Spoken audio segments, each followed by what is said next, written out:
Hey guys, what's up? It's a Culture Detective here, investigating your favorite albums, and today I'm going to do an album review on the latest Ed Sheeran album, Equals.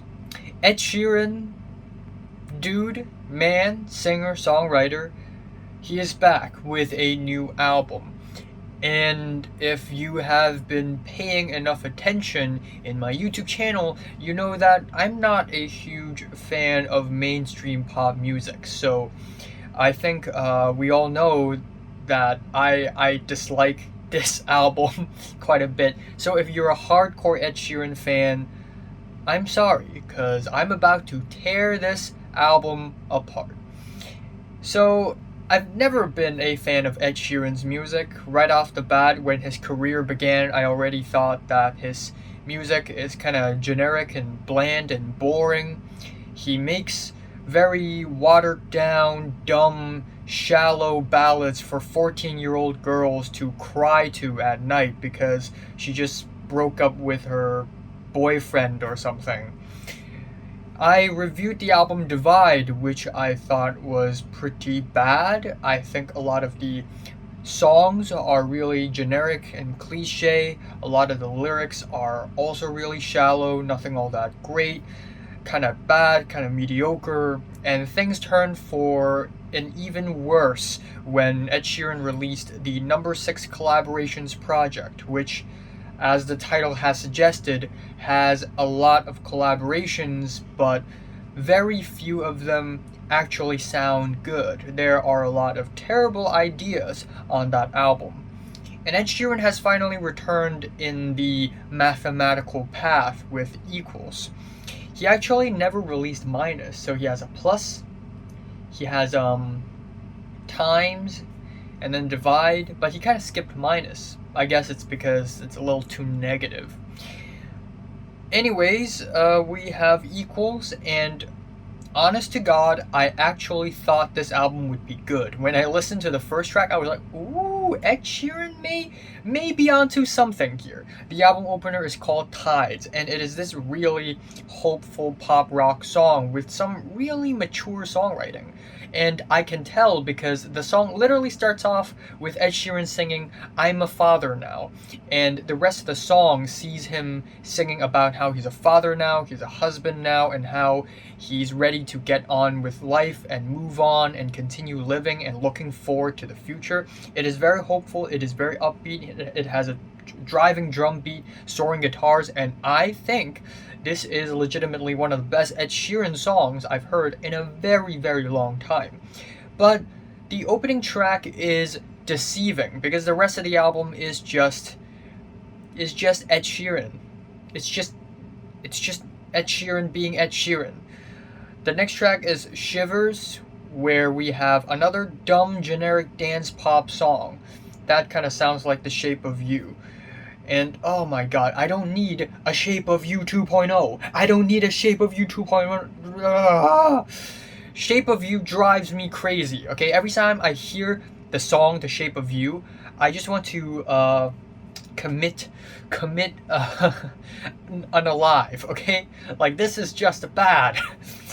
And yeah, Shivers is just and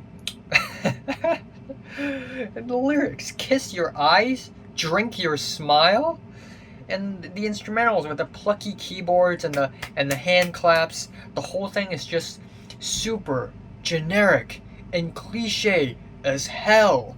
And then we have the track First Times, which is this guitar piano song that sounds like it could have been playing in one of those modern white weddings, and it's very bland. It is a very bland track. Bad Habits is one of the lead-up singles to the album, and before I talk about the song, I gotta talk about the music video, because in the music video for Bad Habits, Ed Sheeran becomes the Joker and flies around the city. I'm not kidding. It's real. This is a real music video. Why? Why would you do something like that? And the song itself is basically Ed Sheeran's attempt at making this moody pop song with a minimalist beat, and it just sounds awkward, if anything. And I gotta take a sip of a drink. On the track Overpass Graffiti, Ed Sheeran tries his hands on some 80s music revivalism.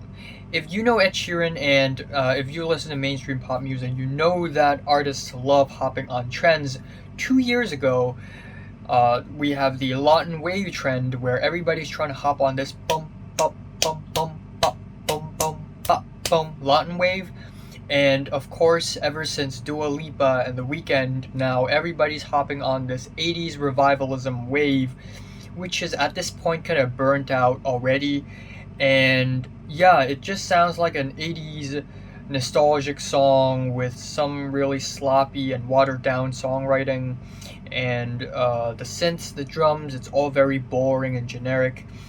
And then we have The Joker and the Queen, which is an acoustic ballad with cinematic strings. And even though lyrically it does get kind of creative and it does get kind of Sigma, where Ed Sheeran essentially tries to be like the Joker, you know, you can fall for 1,000 kings, but I will forever remain the Joker, you know, Grintillion mindset or something. Smartillion mindset, grindset. And that being said, though, the ballad is still very mundane. Rather mundane, I must say. Then we have the track Leave Your Life, which has these emotional lyrics, which is really nice, but instrumentally it is just atrocious, where Ed Sheeran tries to do this beatboxing beat plus these bedroom pop synths, and they just do not match at all.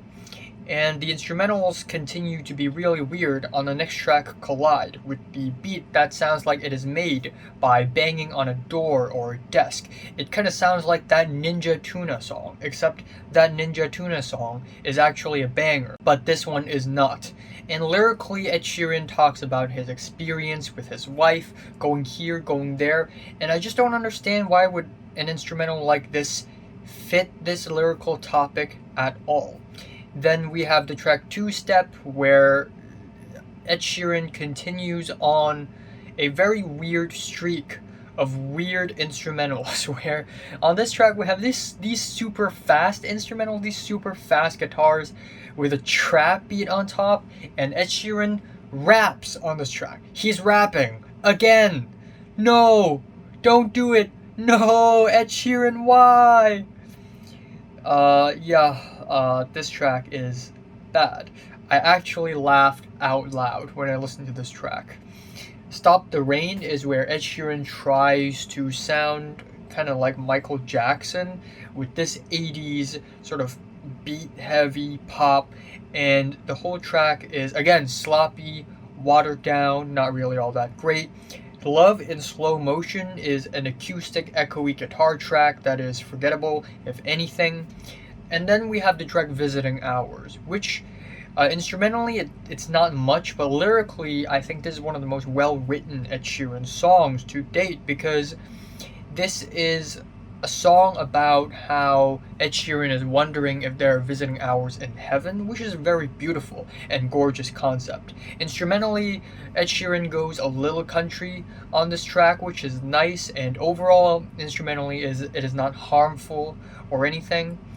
And the album ends off as generically as you can expect. We have the track Sandman, which has this really dumb, childish instrumental that sounds like something that Kevin MacLeod would have made, except Kevin MacLeod's music is actually good, because they're supposed to sound like that, whereas this is Ed Sheeran we're talking about, and it sounds like a kid. It sounds like a song out of a cartoon, and I get it. This song is made for his child, but it doesn't have to sound like that, you know. It doesn't have to sound like this song is made for kindergarten students. I feel like Ed Sheeran is underestimating the age of the demographic of his audience. Yeah, they're really young, but not baby young, right? And the album ends off with Be Right Now, which is this upbeat piano-driven disco dance pop song with constant beats and 80s type synths. Again, this whole 80s revivalism thing is really burnt out already and is getting kind of dull, and the whole track is very derivative. So derivative that Ed Sheeran might as well rename this album from equals to dy over dx, because this thing is derivative. Bam! Haha, I didn't take calculus class, yet I know this because Ed Sheeran is just that dumb. I'm just kidding, okay? Ed Sheeran may be a really nice guy in real life. Ed Sheeran may be a really down-to-earth and sincere guy, and that would be great. I'm happy for him, and if you enjoy this album, I'm happy for you. But let's separate the art from the artist here, because the art here, the album here, is just very bland, very generic, very cliche, very uninspired, and doesn't have much going on for it, unfortunately. Now, I usually rate albums 2 or 3, and the way I decide whether I give this album a 2 or 3 is 3 is super boring, and 2 is even more boring, but also terrible when it comes to instrumental choices and production choices and lyrical choices as well. And this album is kinda in between. I mean, yeah, it is very boring and generic, but there are some moments here that I find laughably bad. So I'm just gonna give it a light 3. I think that's fair. So, have you listened to the latest Ed Sheeran album? From 1 to 10, number, did you rate it, like it, and subscribe if you want more, and thanks for watching.